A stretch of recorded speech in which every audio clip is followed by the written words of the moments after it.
Hello, this is Kenneth Wong, Senior Editor for Desktop Engineering Magazine. So, a few weeks ago, DE and HP began running a survey to better understand the relationship between engineers and their workstations. Essentially, we want to find out how they use it, what they use it for, what they look for when they're upgrading, and so on. Now, to make the survey takers' time worthwhile, we're also giving the survey participants a chance to win an HP Z1, an all-in-one workstation described as power without tower. The survey is still going on, but we've got enough reports, partial responses that are coming in from more than 700 people who have already filled out the questionnaire.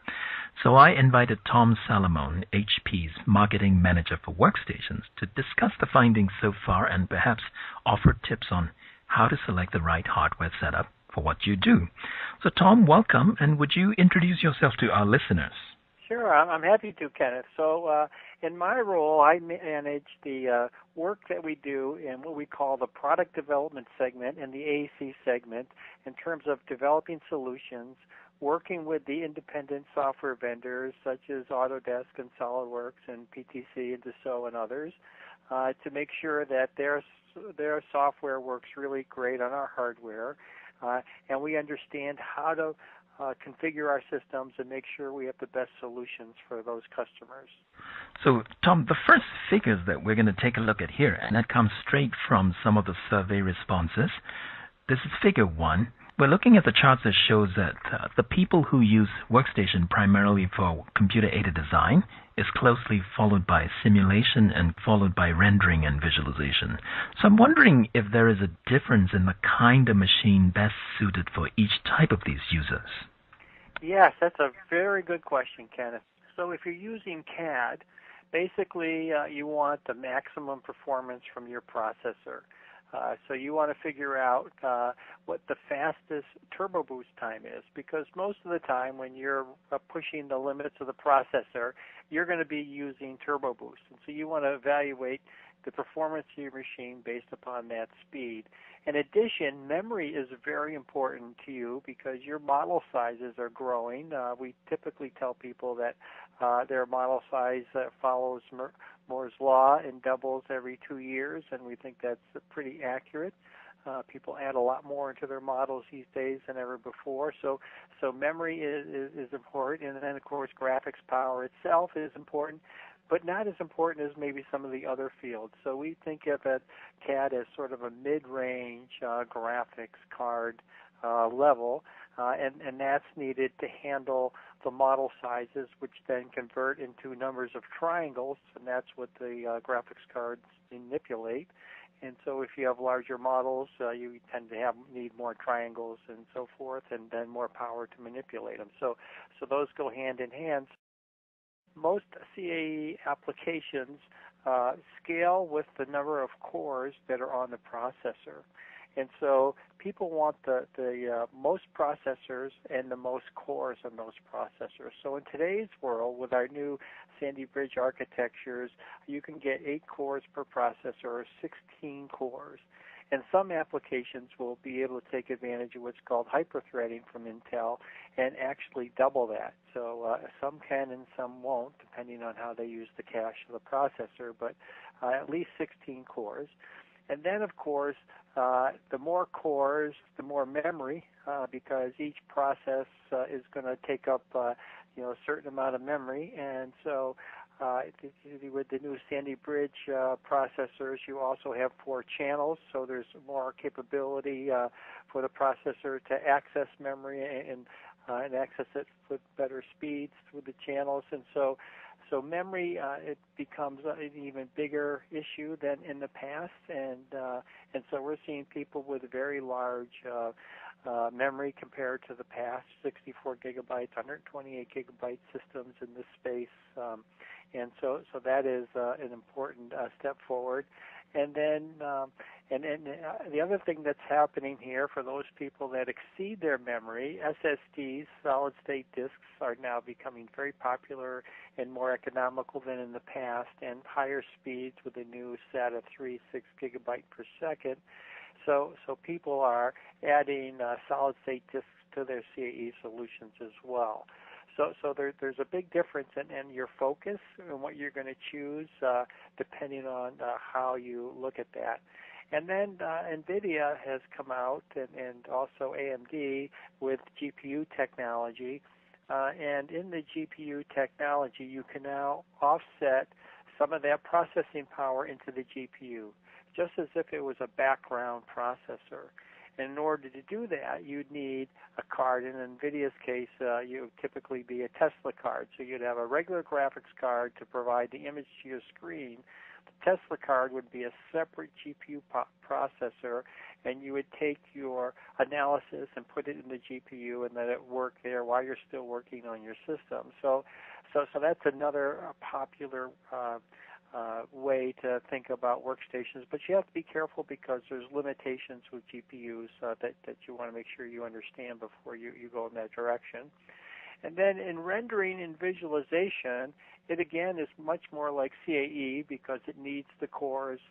It doesn't need as much memory as a CAE application would, but the graphics level can be intense depending on what you're doing because you want the highest quality image. So you would end up with a high-end graphics solution, typically with a high-end visualization solution, but maybe not nearly as much memory as CAE.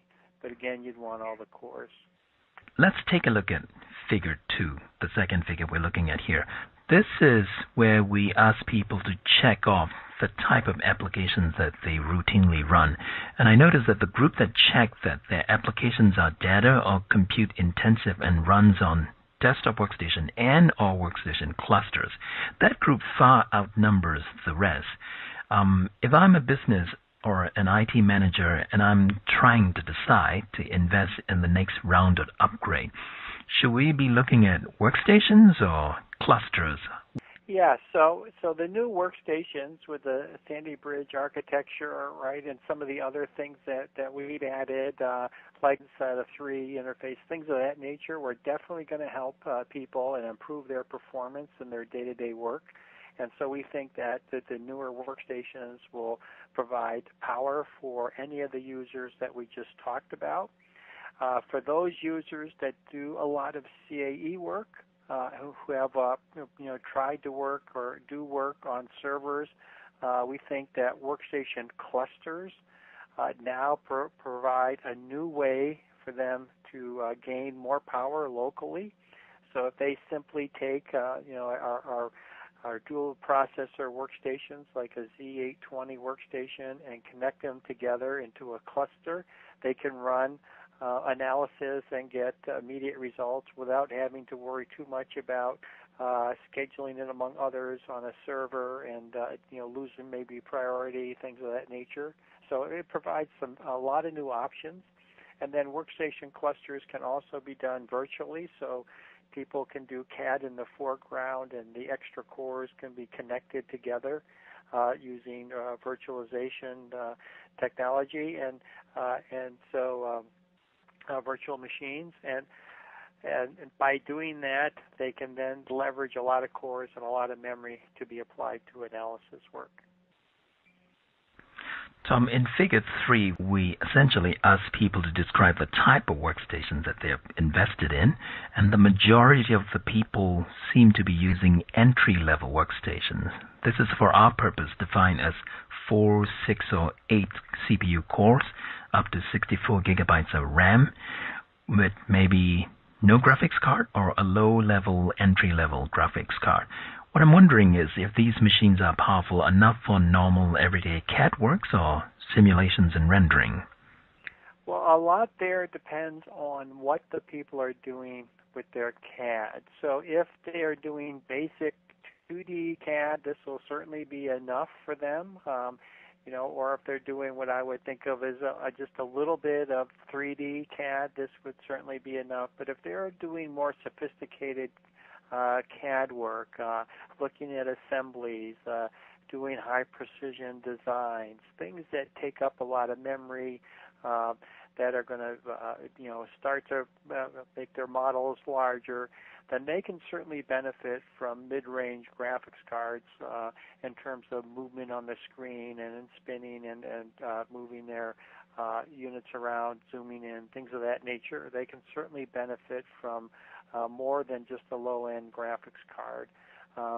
64 gigabytes of RAM, if they have that, that would certainly be really a lot. We think that the typical user today needs at least 8 gigabytes of RAM. A lot of people that I talk to have 16 gigabytes in today's world, and I think in the near term, 32 gigabytes would not be considered unusual for a CAD user. The number of cores really depends on the way the workstation's used. The basic entry-level users, 4 cores would be perfect. Somebody that wants to do analysis or simulation in the background, or even do multiple processes, or even some of the web browser activities would want more cores. So when we ask people to list the possible benefits of using a professional workstation, the items that scored the highest, as it turns out, were increased productivity and experience fewer system crashes. We know that there are people who are budget conscious that take that approach. They may buy a turbocharged high-end consumer PCs. Do they offer different benefits? Yeah, there's certainly different benefits. If people are buying a turbocharged high-end consumer PC, that's certainly a powerful piece of equipment, but it's not intended for the types of applications that people use in the design work.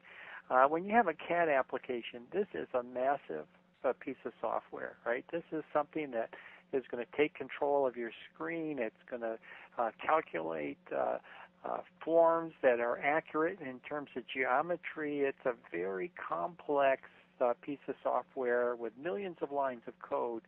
And in order to run something of that nature, you need stability in your workstation. And so, and you need stability in your graphics. So both those things combined require a lot of work on the part of a manufacturer in terms of testing drivers, in terms of testing it with different applications to make sure things work. Because every CAD application is a little bit different. It treats the visualization aspect of their software differently, and so they all need to be tested to make sure that they work. And so when we do that testing, we call it certification, and it's a lengthy process.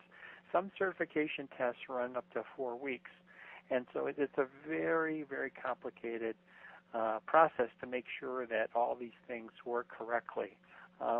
And so that's what we do from an HP perspective to help people so that we can find problems, solve them by writing new drivers to avoid system crashes. And the other thing you mentioned was increased productivity. And I just want to say that for a minute because now the systems that we design are really designed for professionals, where high-end PCs are designed for the consumer and gamers, people that aren't going to be using their workstations 40 hours a week or more, right? And so our systems are designed to really match, the processors with the memory speeds, the bus structures, disk drives, all of that along with the application, so that when you match it together, you'll get the best productivity for the application that you're using. Tom, when we ask characteristics that may be important to the selection of a professional workstation, some of the people write in their answers, and that's a possibility that is open for them. So the word that keeps appearing seems to be expendability.